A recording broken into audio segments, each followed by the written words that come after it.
موسم سرد ہے اور سردی بڑھتی جا رہی ہے اور اب رات کا آخری پہر شروع ہو چکا ہے، اس لیے بہت دیر تک آپ سے کوئی گفتگو کرنے کی بجائے بہت اختصار کے ساتھ اپنی گفتگو مکمل کرنے کی کوشش کروں گا۔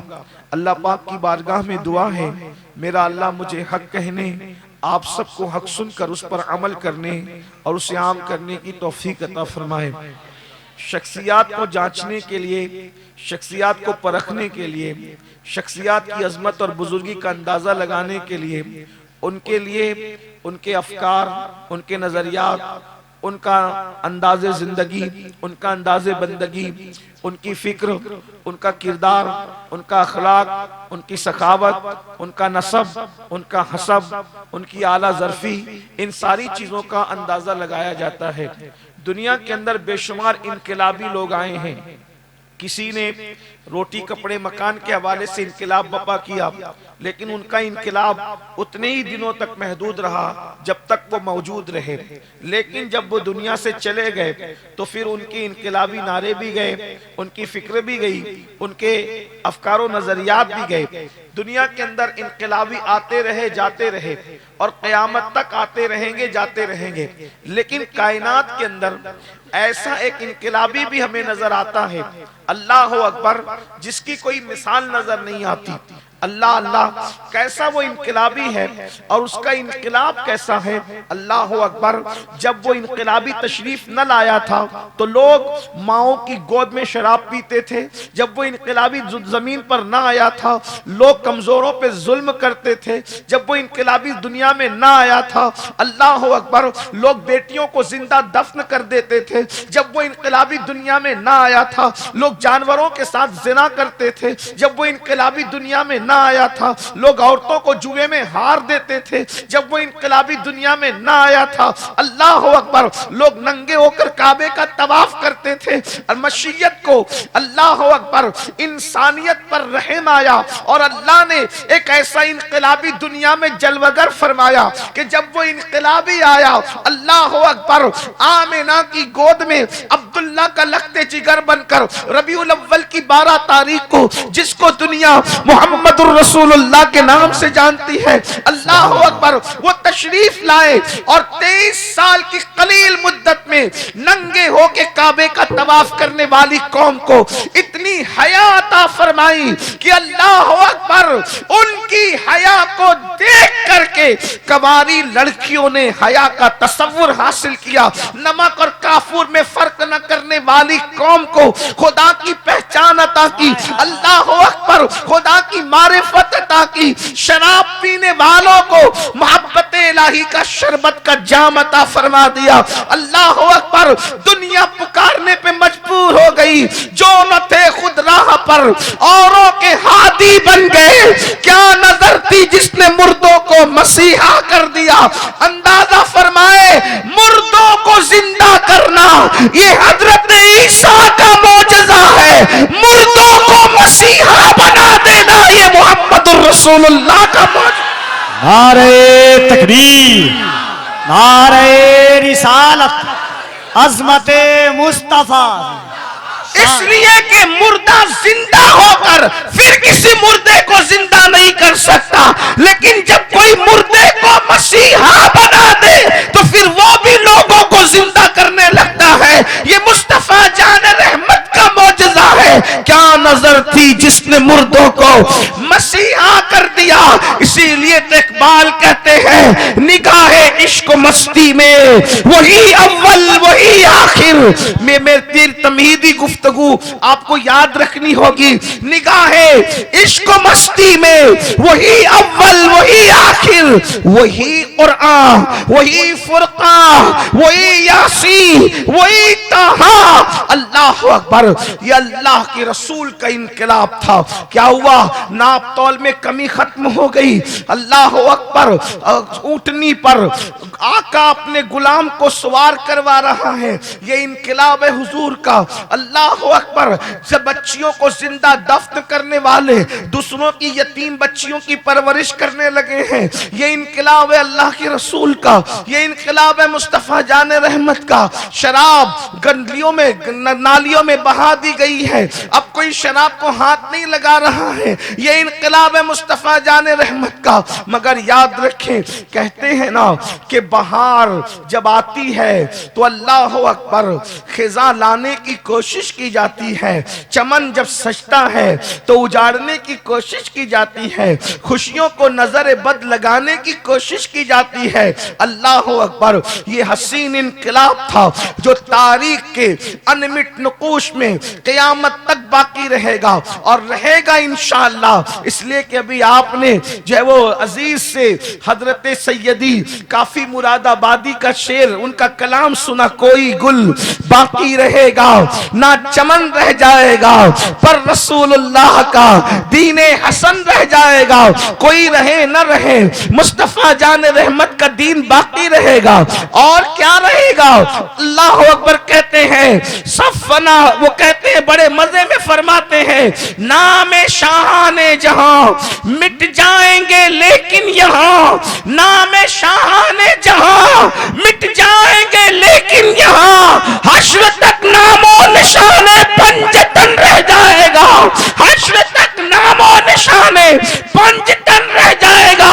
یہ کلام کس نے لکھا ہے میری قوم کے جوانوں، اور کب لکھا ہے؟ لکھا اس نے ہے جس نے ہندوستان کو آزاد کرنے کی ٹھانی تھی اور ملک کو آزاد کرانے کے لیے جسے پھانسی دی جا رہی تھی۔ کہا گیا تھا آخری خواہش کیا ہے؟ تو کہا آخری خواہش یہ ہے کہ نبی اور آل نبی کی شان میں قلم چلا دیا جائے۔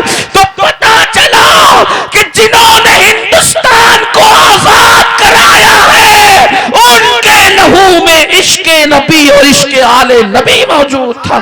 ان کے عقائد وہ تھے جس کی ترجمانی 14ویں صدی میں امام اہل سنت نے فرمائی ہے۔ اوروں کے حال تو جدا تھے۔ اللہ اکبر، تو عرض یہ کر رہا تھا کہ جب وہ انقلاب آیا تو شیطان کو ایک نظر نہ بھایا، اور اس انقلاب کو ابھی اللہ اکبر 60 سال بھی نہ بیتے تھے کہ ایک پلید پیدا ہوا۔ ساری پلیدیوں کی جڑ، ساری گندگیوں کی جڑ، کچھ چیزیں ایسی ہوتی ہیں جو اصطلاح بن جاتی ہے۔ توجہ ہے آپ کی؟ اگر آپ کو مشکل نہیں ہو رہا تو آپ توجہ فرمائیں، اس لیے کہ عنوان مشکل دیتے ہو اور آپ مشکل سننا نہیں چاہتے تو یہ کوئی انصاف نہیں۔ آپ توجہ فرمائیں، مشکل مشکل، اللہ اکبر، عنوان دے کر مشکل بات نہ سننا یہ کوئی انصاف نہیں۔ کچھ چیزیں اصطلاح بن جاتی ہے، جیسے فرعون، جب فرعون کہہ دیا گیا مطلب شرابی بھی، زانی بھی، پلید بھی، ظالم بھی، جابر بھی، یہ سب نمرود اصطلاح ہے۔ فرعون اصطلاح، کسی فرعون کو بھی فرعون کہہ دو تو وہ ناراض ہوتا ہے نا؟ تو ایسے ہی ایک اصطلاح ہے جو ہجرت کے 60ویں سال کے بعد ظاہر ہوئی۔ ایک شخص تھا، اس کا نام یزید تھا۔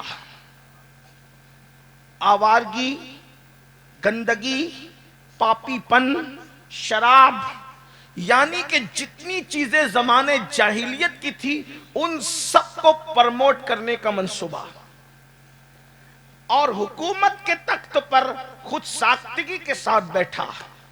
امام حسین رضی اللہ تعالیٰ کی شان یہ ہے کہ وہ اپنے دور کے اتنے بڑے مفکر، مدبر اور دور اندیش ہے کہ اور لوگوں کی نظر یزید کے کردار کے حوالے سے 3 سال کے بعد جہاں پہنچی دور تابعین میں، امام علی مقام نے اس کو بہت برسوں پہلے محسوس کر لیا تھا۔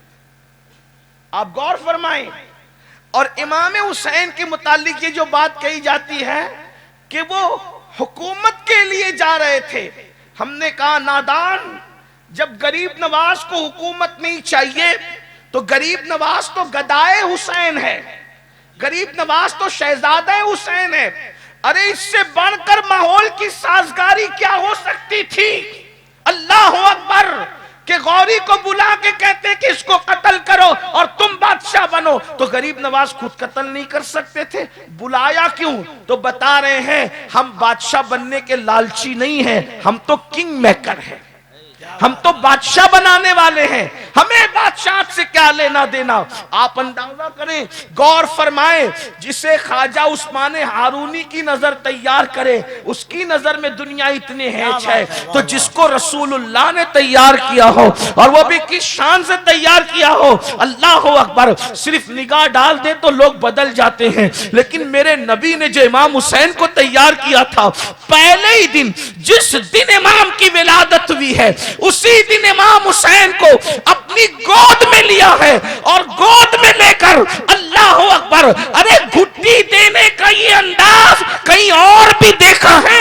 اس محبت کی جلوہ گری تو کوئی دیکھے؟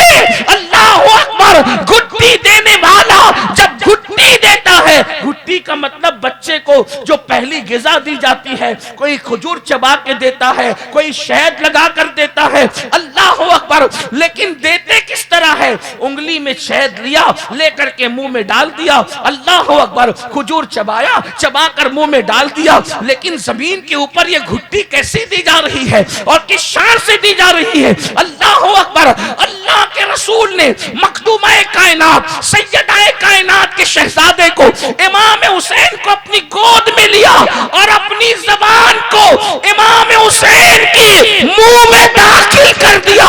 وہ زبان کیا ہے؟ میرے امام کہتے ہیں وہ زبان جس کو سب کن کی کنجی کہے، اس کی نافذ حکومت میں لاکھوں سلام۔ وہ دہن جس کی ہر بات تو وہی ہے خدا، چشمہ علم و حکمت میں لاکھوں سلام۔ اللہ اکبر، وہ زبان رسالت رسول اللہ نے امام حسین کے منہ میں دی، اور حسین پاک نانا کی زبان منہ میں لے کر ایسے چوسنے لگے جیسے کوئی بچہ ماں کا دودھ پیتا ہے۔ ماں کے دودھ سے پہلے جسے رسول اللہ کی زبان چوسنے کا شرف نصیب ہوا ہو، آخر لوگ دیکھ رہے ہیں حضور منہ میں زبان دے کر گھٹی دے رہے ہیں، لیکن آپ کو بتاؤں کیا ہو رہا ہے؟ حضور زبان سے اپنے سینے کے راز کو، علوم کو، معرفت کو امام حسین کے سینے میں منتقل فرمائے۔ اندازہ فرمائے کیوں؟ کیونکہ کام بڑا لینا تھا تو ذات بھی بڑی بنانی تھی، کام بڑا لینا تھا ذات بھی بڑی بنانی تھی۔ انقلاب حضور نے پیدا کیا تھا، حضور کی نگاہ نبوت دیکھ رہی تھی اس انقلاب کو ڈیمیج کرنے کی کوشش کی جائے گی، تو وہ یزید پلید اپنے دور کا کمینہ انسان جب رسول اللہ کے دین پہ شبخو مارے گا تو اس کے پیدا ہونے سے پہلے اللہ نے اس ذات کو پیدا کیا۔ مطلب کیا؟ اندھیرے کی پیدائش سے پہلے اجالا پیدا ہو رہا ہے، گندگی کی پیدائش سے پہلے پاکیزگی پیدا ہو رہی ہے، اندازہ فرمائے بدبو کے پیدا ہونے سے پہلے خوشبو پیدا کی جا رہی ہے، باطل کے پیدا ہونے سے پہلے حق کا انتظام کیا جا رہا ہے۔ اللہ اکبر، اور پھر امام کو جس مقصد کے لیے تیار کیا گیا تھا اور کس شان سے تیار کیا گیا تھا، دیکھیں انقلاب پیدا کرنے والا بے مثال، اب اس انقلاب کو بچانے والا بھی تو کوئی بے مثال چاہیے۔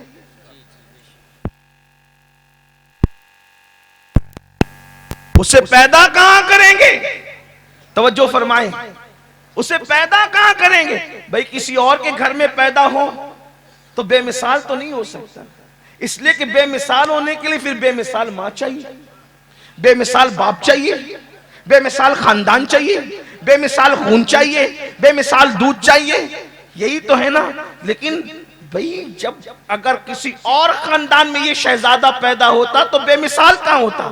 کیونکہ نبی کی امی کی طرح کسی کی امی نہیں، تو انقلابی بے مثال ہے، نبی انقلاب، نبی یہ انقلاب کی امی آمنہ ہے، اب آمنہ کی طرح کوئی نہیں، تو انقلاب بچانے والے کی امی بھی آمنہ کی طرح ہونا چاہیے، اور اگر آمنہ کی طرح ہوتی تو کوئی کہتا کہ رسول اللہ کی امی کی طرح تو فلاں کی امی ہے، معاذ اللہ کوئی بدبخت یہ کہتا، لیکن آمنہ جیسی کوئی خاتون نہیں ہو سکتی۔ آپ کیا سمجھے سیدہ آمنہ کو؟ سردی ہے اور اس کا احساس ہے رات چلی گئی ہے، اس لیے میں زیادہ طویل گفتگو کرنا نہیں چاہ رہا ہوں، لیکن ایک بات آپ کو بتانا چاہتا ہوں۔ آپ کیا سمجھے سیدہ آمنہ کو؟ سیدہ آمنہ خاتون کو آپ سمجھے کیا؟ صوفیہ کہتے ہیں کہ جب دعاؤں کی قبولیت میں تاخیر ہو تو رسول اللہ کی امی کا وسیلہ دے کر کے دعا کرو، رسول اللہ کے بابا کا وسیلہ دے کے دعا کرو اور تمہاری دعا فوراً قبول ہوگی۔ اس لیے کہ بتاؤ، جب غوث اعظم کو پیدا کرنے کے لیے اتنے اچھے ماں باپ کا انتخاب کیا جاتا ہے تو رسول اعظم کو پیدا کرنے کے لیے باپ کیسا ہوگا اور ماں کتنی عظیم ہوگی؟ نعرہ تکبیر، نعرہ رسالت، عظمت باپ ہونے کے اعتبار سے حضرت عبداللہ جیسا کوئی باپ نہیں، اور ماں ہونے کے اعتبار سے سیدہ آمنہ جیسی کوئی ماں نہیں ہے۔ سمجھا کیا ہے حضرت آمنہ؟ اتنا سمجھو، اگر سائنس پڑھے ہوئے نوجوان لڑکے یا بچیاں یہاں موجود ہیں تو ان کو بتاتا ہوں کہ سائنسداں کہتے ہیں، اور یہ ان کی تحقیق ہے، کہ جب اللہ تعالیٰ سیپ کے اندر، صدف کے اندر موتی پیدا کرنا چاہتا ہے تو کیا ہوتا ہے پتہ ہے؟ سیپ کا منہ، سیپ جو ہوتی ہے صدف جس کو کہتے ہیں، منہ بند رہتا ہے اس کا، اور وہ سمندر کے اندر ہوتی ہے، لیکن سمندر میں ہو کر بھی سمندر کا پانی اس کے اندر داخل نہیں ہو سکتا۔ کیوں؟ اس لیے نہیں ہو سکتا کہ اگر داخل ہو گیا تو موتی کیسے بنے گا؟ تو قدرت یہ کرتی ہے کہ جب اس صدف میں موتی پیدا کرنا ہو تو پھر اس کو سمندر کی تہہ پر لایا جاتا ہے، پھر اس میں پانی کا قطرہ گرایا جاتا ہے، وہ سمندر کا نہیں ہوتا، وہ آسمان سے گرتا ہے، پھر سیپ اپنا منہ بند کر لیتی ہے، منہ بند کر پھر اندر چلی جاتی ہے اور پھر اسی سے موتی پیدا ہوتا ہے۔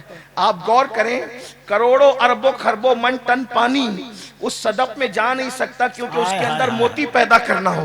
آپ اندازہ فرمائیں، جس صدف کے پیٹ سے موتی پیدا کرنا ہو، اللہ پاک سمندر میں رکھ کر بھی اس کو پانی سے اس شان سے حفاظت عطا فرماتا ہے۔ غور کریں، جس صدف کے پیٹ سے موتی پیدا کرنا ہو، مشیت اس کی اتنی حفاظت کرتی ہے، اور جس شکم سے اپنا محبوب پیدا کرنا ہو، قدرت نے اس کی حفاظت کیسے کی ہوگی؟ واہ واہ، کیا طہارت ہوگی، کیا پاکیزگی ہوگی، کیا کردار ہوگا کہ نبی کی امی جان ہے، نبی کے بابا جان ہے، اور زمانے میں ماں ہونے کے اعتبار سے کوئی آمنہ کی طرح ہو نہیں سکتا۔ تو انقلاب کو بچانے کے لیے جو پیدا ہوگا اس کی ماں آمنہ کی طرح ہونی چاہیے، اور وہ ہو نہیں سکتی مگر ہو گئی، اس لیے کہ آمنہ کے بیٹے سے پیدا ہوئی، حضرت آمنہ کے بیٹے سے پیدا ہوئی، اور وہ کون تھی؟ وہ تھی سیدہ فاطمہ الزہرا، اور حضور نے ان کا لقب دیا تھا ام ابیہا، تو میری ماں جیسی ہے، تو میری ماں جیسی ہے، کیونکہ رسول اللہ کی امی کو لوگوں نے نہیں دیکھا، اور رسول اللہ کی امی ہونے کے تھے زیادہ دن تک کی حیات ہی نہ رہی، اس لیے ان کا تقوی، ان کی پرہیزگاری، ان کی زندگی کسی کو معلوم ہی نہیں ہے۔ جب معلوم ہی نہیں تو حضور نے کیا فرمایا؟ فاطمہ ام ابیہا، یہ اپنے باپ کی ماں کی طرح ہے، یعنی اگر کردار آمنہ دیکھنا ہے تو فاطمہ کو دیکھ لو، اور فاطمہ کو دیکھنا ہے تو آمنہ کو دیکھ لو۔ واہ واہ واہ، یہ کردار ہے، یہ شان ہے۔ تو اللہ پاک نے ایسی ہستی کو پیدا کرنے کے لیے ایسی ماں، اور بابا مولا علی جیسا، اور نانا رسول اللہ جیسا، اور نانی خدیجۃ الکبریٰ جیسی، اور پھر اس انقلابی کو حضور نے تیار کیا، اپنی زبان چسا کر، اپنے کندھوں پہ بٹھا کر، اپنے اخلاق سے مزین کر کے، اپنے کردار سے مزین کر کے، اور پھر امام علی مقام اس انقلاب کے تحفظ کے لیے تیار کیے گئے۔ بس اپنی گفتگو کو بینڈ کی طرف پہنچاتے ہوئے، جب اس انقلاب کو بچانے کے لیے امام میدان میں آئے تب لوگوں کو سمجھ میں آیا کہ امام کس ہستی کا نام ہے۔ امام حسین امام زمانہ ہے، امام حسین امام زمانہ ہے۔ قرآن صفت بیان کرتا ہے زمانے کے عظیم ترین مومن کی، والعصر، زمانے محبوب کی قسم، ان الانسان لفی خسر، انسان گھاٹے میں ہے۔ کیا سب گھاٹے میں ہے؟ نہیں، تفریق کر دی، الا الذین آمنوا، جو ایمان لائے، وعملوا الصالحات، اور نیک عمل کیے، وتواصوا بالحق، اور وہ حق پر قائم رہے، وتواصوا بالصبر، اور صبر کی وصیت کرتے رہے۔ اب اندازہ فرمائے، جس امام علی مقام کا ذکر کرتے ہو، جن کا جشن مناتے ہو، جن کو شہید اعظم کہہ کر جن کے نعرے لگاتے ہو، جن پر تن من دھن قربان کرنے کی بات کرتے ہو، مسلمانوں یاد رکھو یہ وہ محبت ہے جو انشاءاللہ ہمیں جنت تک لے جائے گی۔ حضرت اجمل سلطان پوری نے بہت اچھی بات کہی تھی، کہا تھا کہ کہتے ہیں جب سے ملا ہے دامن آل رسول کا، جب سے ملا ہے دامن آل رسول کا، بے فکر ہو گیا ہوں شفاعت کی فکر سے، بے فکر ہو گیا ہوں شفاعت کی فکر سے۔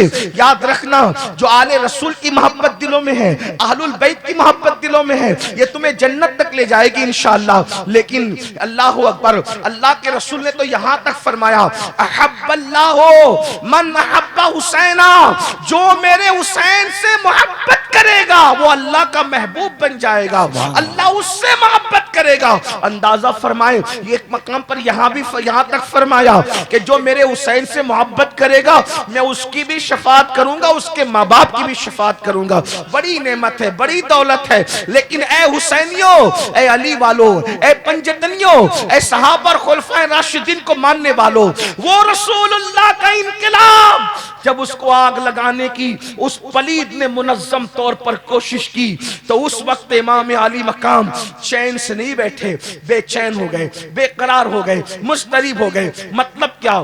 گفتگو کا آخری حصہ دل کے کانوں سے سننا، اس لیے کہ پھر کہتا ہوں جلسوں کا مقصد یہی ہے جس کی طرف ہم جا رہے ہیں۔ مطلب کیا ہوا؟ اللہ اکبر، کلمہ پڑھنے کے بعد جب لوگوں کو دین سے دور کرنے کی کوشش کی جا رہی تھی، شراب کو، جوے کو پرموٹ کیا جا رہا تھا، بے نمازی پن کو پرموٹ کیا جا رہا تھا، دین سے لوگوں کو بدگمان کرنے کی کوشش کی جا رہی تھی، باطل کو حق میں شامل کرنے کی کوشش کی جا رہی تھی، اس وقت امام علی مقام نے کیا اسٹینڈ لیا؟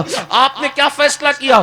اللہ اکبر، میں مدینے کی راحتیں چھوڑ کر، مدینہ منورہ کی راحتیں چھوڑ کر کربلا کے تپتے ہوئے ریگزار پر جاؤں گا۔ اے میری قوم کے جوانوں، حسینیت حلوے کا نام نہیں، حسینیت اللہ اکبر راحتوں کا نام نہیں، حسینیت عیش پسندی کا نام نہیں، حسینیت صرف نعرے بازیوں کا نام نہیں، حسینیت صرف رسم و رواج کا نام نہیں، حسینیت صرف اپنے بلکہ حسینیت اپنے نفس پہ عمل کا نام نہیں۔ حسینیت کیا ہے؟ حسینیت یہ ہے نکل کر خانقاہوں سے ادا کر رسم شبیری۔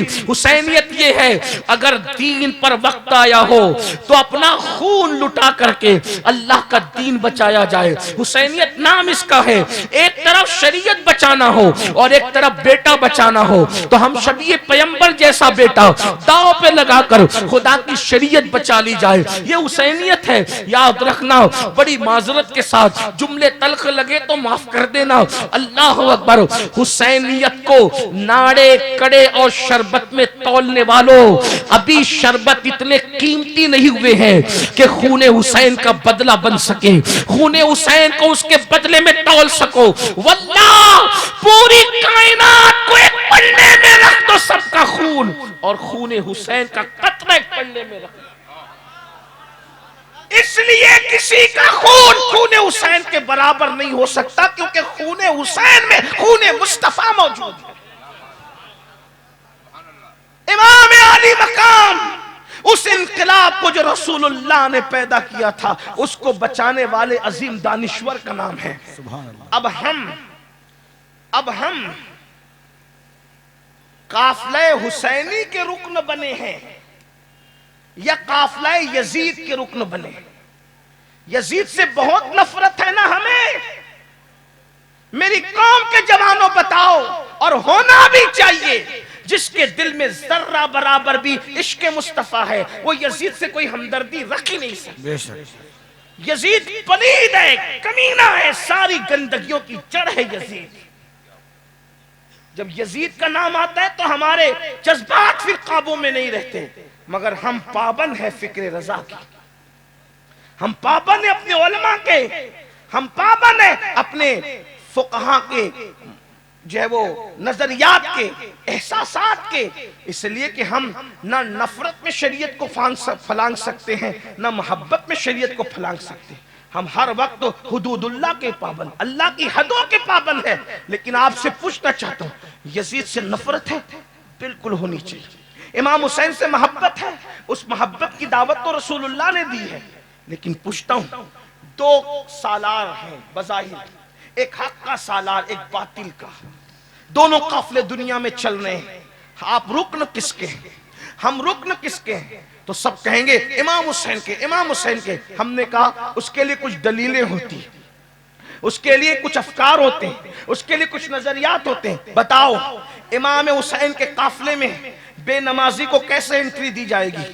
آپ نماز پڑھتے ہیں یا نہیں پڑھتے مجھے نہیں معلوم، لیکن آپ سے پوچھنا چاہتا ہوں، بے نمازیوں کو یزیدی کہہ کے نہیں جا رہا ہوں، لیکن اتنا ضرور کہہ کے جاؤں گا مفتیان کرام کی موجودگی میں کہ قافلہ حسینی میں یزیدیوں کو انٹری نہیں، بے نمازیوں کو انٹری نہیں دی جا سکتی، کیونکہ امام حسین کے قافلے میں بچہ بچہ نمازی تھا، اللہ اکبر، فرد فرد نمازی تھا، اللہ اللہ، بندہ بندہ نمازی تھا، بلکہ لوگوں کو جب زخمی ہو کر کے اپنی جان کی پڑی ہوتی ہے، اس وقت بھی امام حسین نے زخموں سے آہو بکا کرنے کی بجائے اپنی پیشانی کو اپنے رب کی بارگاہ میں رکھ کر بتا دیا کہ ہم کو جان سے اتنی محبت نہیں ہے جتنی اللہ کے سجدے سے محبت ہے۔ اب آپ سے پوچھنا چاہتا ہوں، بتاؤ مسلمانوں، میری قوم کے جوانوں، مسجدوں کو ویران کرنے والوں، مسجد ویران کر کے امام حسین کے قافلے میں کیسے شامل ہو سکتے ہو؟ سالار قافلہ امام حسین ہے، وہ تمہیں اپنے قافلے میں کیسے شامل کریں گے؟ بڑی معذرت کے ساتھ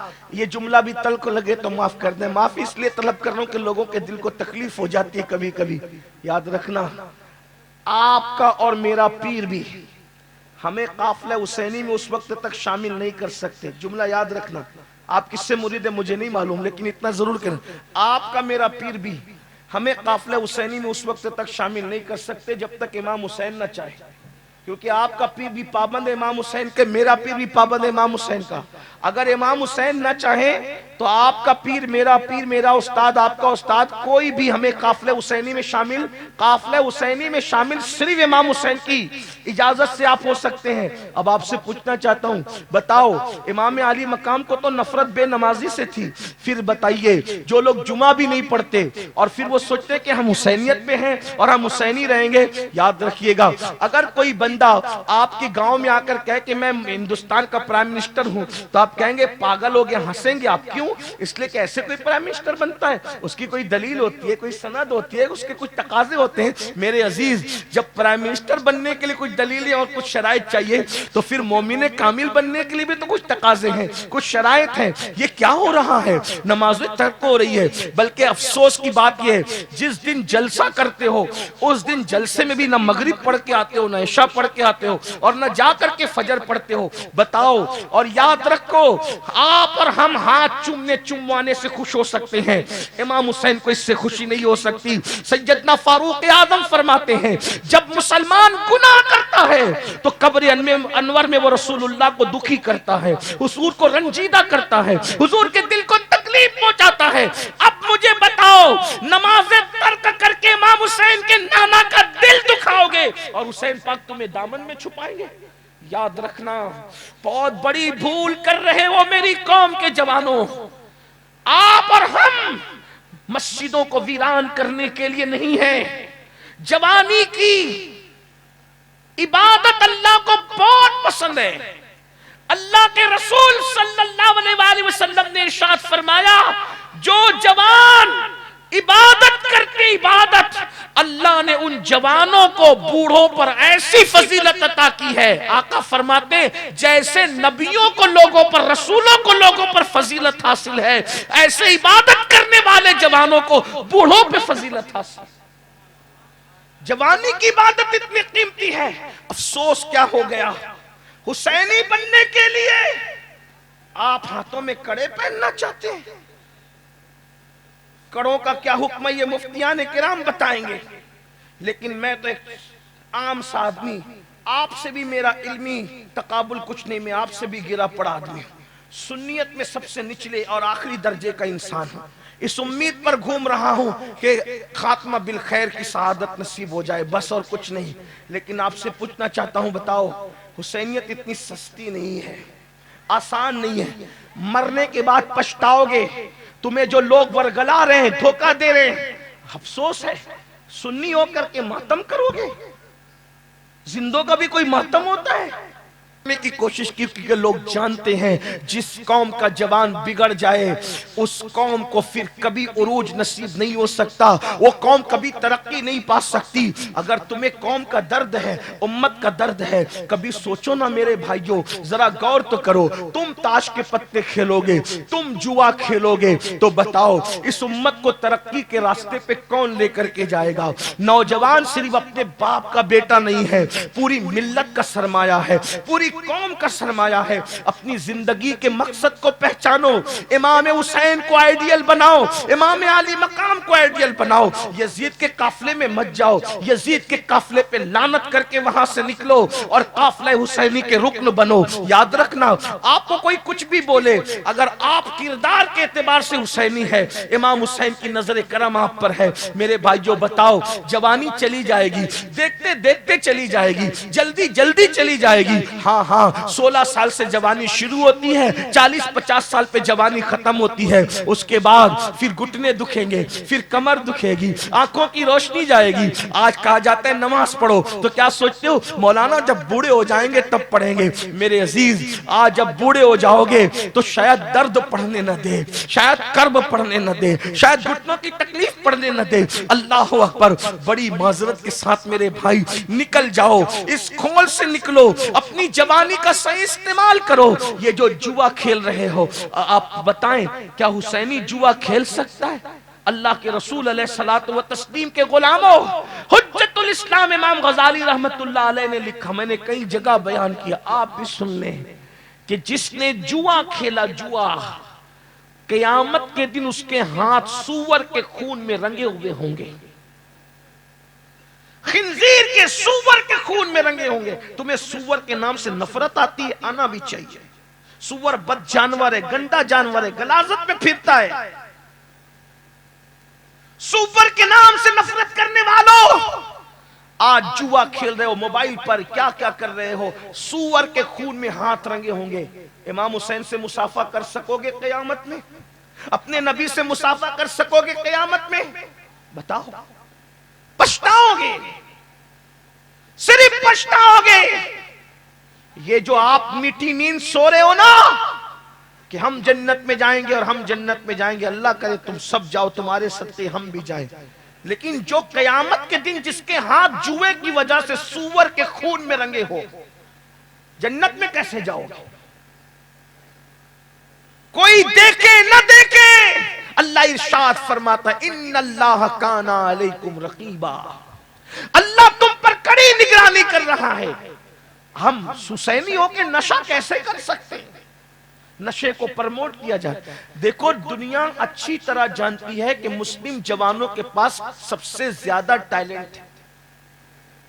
جب مسلمان پڑھتا ہے کوئی اس سے آگے نہیں بڑھ سکتا، مسلمان تجارت کرے کوئی اس سے آگے نہیں بڑھ سکتا، مسلمان سیاست کرے کوئی اس سے آگے نہیں بڑھ سکتا۔ آپ سے پوچھتا ہوں، آپ نے اتنا بڑا جلسہ کیا، میں آپ سب کمیٹی والوں کو سلام کرتا ہوں، آپ بتاؤ آپ کے گاؤں میں مکتب کتنے چلتے ہیں جس میں بچوں کو قرآن پڑھایا جائے؟ کوئی جواب دے سکتے ہیں؟ جہاں جہاں سے آئے مجھے بتاؤ، کتنے مکتب چلاتے ہیں آپ لوگ؟ علماء کرام میں سے میں رہنمائی چاہتا ہوں، اس گاؤں میں کتنے مکتب چلتے قرآن پڑھانے کے لیے؟ کوئی مکتب نہیں ہے، کوئی مکتب نہیں ہے، کوئی مدرسہ نہیں ہے۔ کیا مطلب ہے؟ کیا مطلب ہے؟ مطلب کیا ہے؟ آپ مجھے بتاؤ، اگر تمہارے گاؤں کے اندر کوئی مکتب نہیں چلتا تو تمہارے مرنے کے بعد تمہارا بیٹا جنازہ پڑھ سکے گا تمہارا؟ کیا کر رہے ہو؟ لاکھوں روپے خرچ کرتے ہو جلسے پہ، میں منع نہیں کر رہا ہوں جلسہ کرنے کا، لیکن جتنا جلسے پہ کرتے ہو اس کا آدھا مکتب پہ کرو گے نا تو تمہارے بچے صحیح قرآن پڑھ لیں گے۔ اپنے بچوں پہ ظلم کر رہے ہو، اللہ کو جواب کیا دو گے؟ بزرگوں نے فرمایا جس نے دنیا میں قرآن پڑھنا نہیں سیکھا، مرنے کے بعد وہ اندھا اٹھایا جائے گا قیامت میں۔ تک شوبازی میں ڈوبے رہو گے؟ اگر اپنے بچوں کو قرآن نہیں پڑھایا یہ جلسے آپ کو بخشوا نہیں سکیں گے.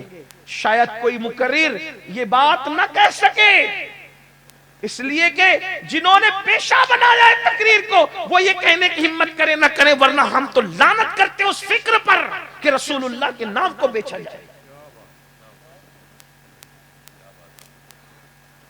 آئندہ رمضان شریف آنے کے بعد آپ کی ذمہ داری ہے پہلے مکتب قائم کریں، ورنہ تمہارے یہاں تمہیں مرنے کے بعد کوئی غسل نہیں دینے والا ہوگا صحیح، آخری غسل بھی صحیح نصیب نہیں ہوگا.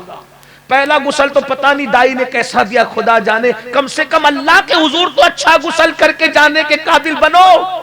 میں کوسنے نہیں آیا، یہ میرے دل کا درد ہے جو آنے والوں سے میں کہہ رہا ہوں. سب جنازہ پڑھیں گے، آپ کے جنازے میں کوئی جنازے کی دعا یاد نہیں ہوگی آپ کے بچوں کو، آپ کے پوتوں کو، وہ پاک نہیں ہوں گے. سوچو مرنے کے بعد کتنا پچھتاؤ گے، تڑپو گے، لیکن موقع جا چکا ہوگا، ہاتھ سے موقع جا چکا ہوگا. علم کی طرف پیش قدمی کرو، جلسوں پہ جلسہ کرو، لاکھوں خرچ مت کرو، جلسوں کا خرچ کم کرو، تعلیم پہ خرچ کرو.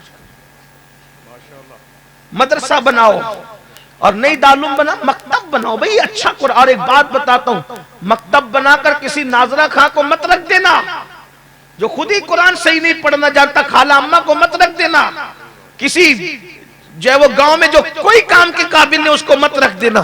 کیوں؟ اس لیے کہ جب بچوں کو کوچنگ پڑھانا ہوتا ہے، ٹیوشن میں بھیجنا ہوتا ہے تو بولتے ہیں سب سے اچھا کوچ کہاں ملے گا، سب سے اچھا ٹیوشن پڑھانے والا کہاں ملے گا. انسان کی کتاب پڑھانے کے لیے ہزاروں روپے خرچ کرتے ہو، اللہ کی کتاب پڑھانے کے لیے 500,000 پہ کام چلا دو گے؟ نہیں. بہترین قاری قرآن رکھو جو مخرج کے ساتھ قرآن پڑھنا جانتا ہو، پڑھانا جانتا ہو، تاکہ آپ کا بچہ قرآن صحیح پڑھ سکے. سوچو نا مرنے کے بعد آپ بتاؤ اگر سب جنازہ پڑھے اور آپ کا بیٹا جنازہ نہ پڑھے کتنی دردناک صورت ہے.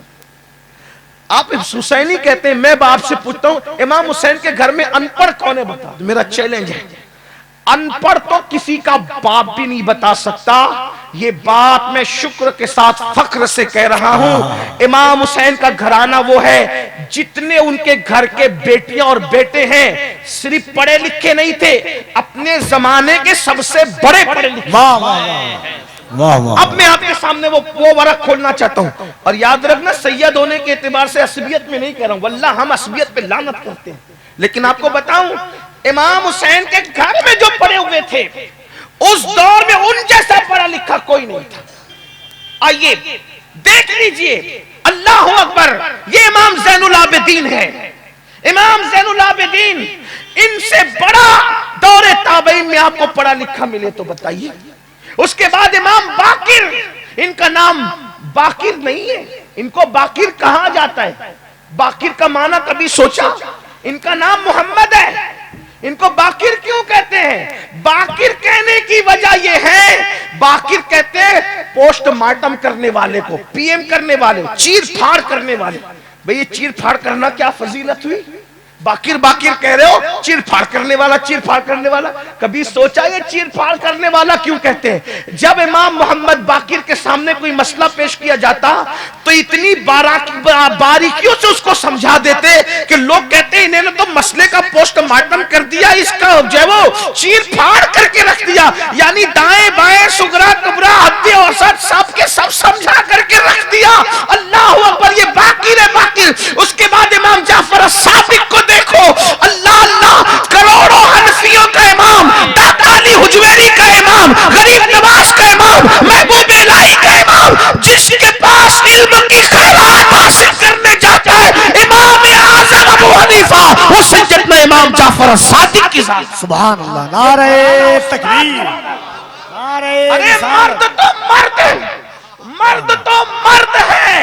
امام جعفر صادق کے بیٹے ہیں ابو اسحاق، امام جعفر صادق کے بیٹے اللہ کیا ابو اسحاق، ان کی بیوی ہے سیدہ نفیسہ مصری، امام جعفر صادق کی بہو ہے.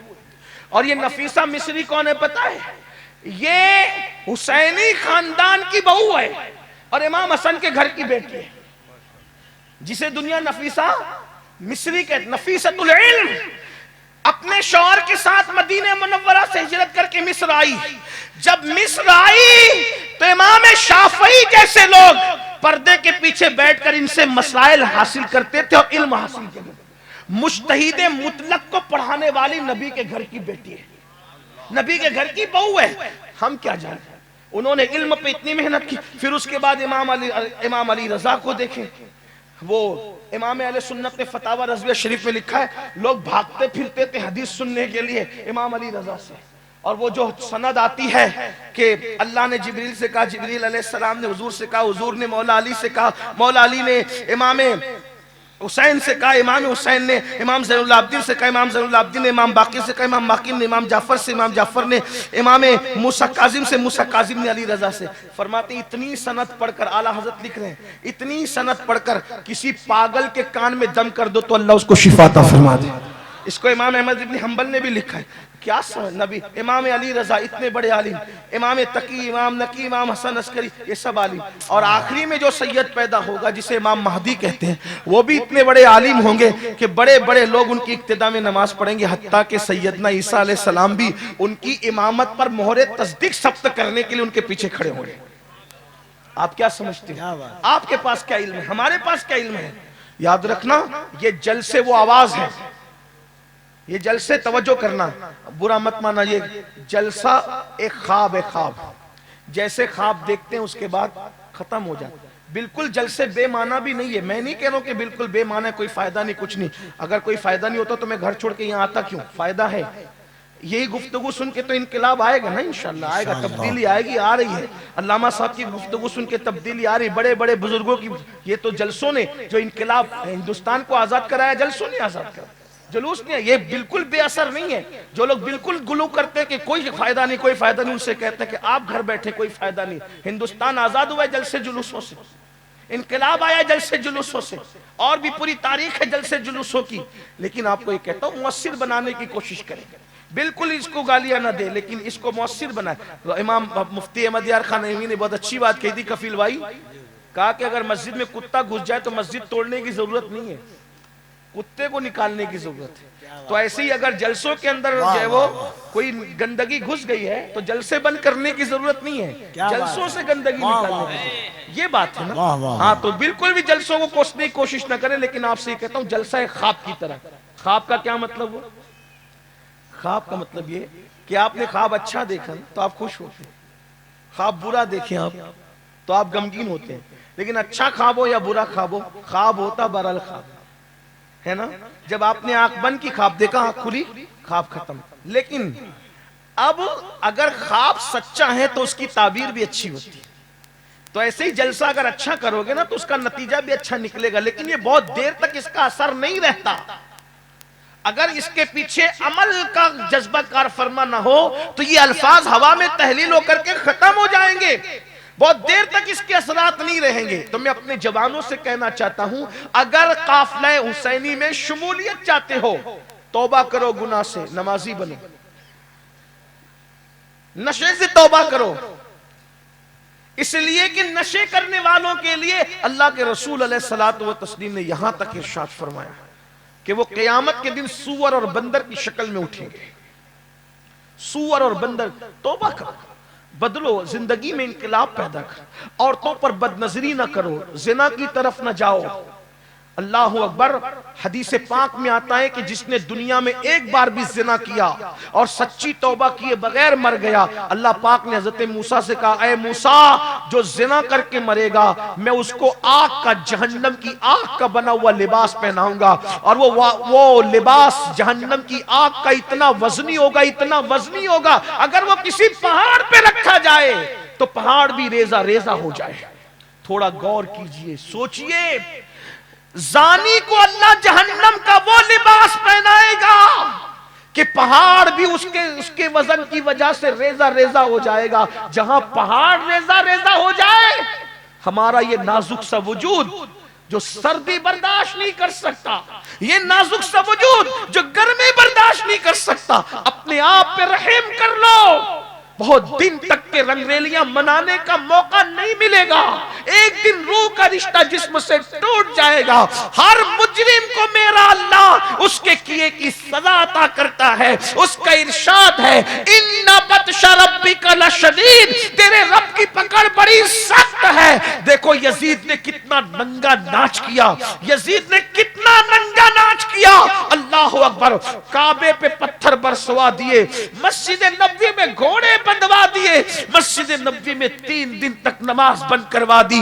اپنی حکمرانی سے وہ دہشت گردی کی، لیکن جب یزید مرا تو کتنی عبرت کی موت مرا.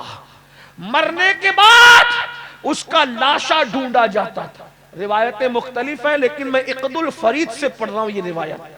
عقد الفرید میں ہے یزید کے مرنے کے بعد کئی دن تک اس کی لاش ڈھونڈی گئی، نہیں ملی.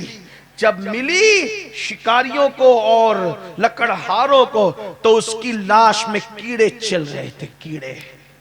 اللہ کے دین کا جو مذاق اڑائے گا وہ عبرت بنے گا. اس لیے جوانی کا مس یوز مت کرو، جوانی کا غلط استعمال مت کرو.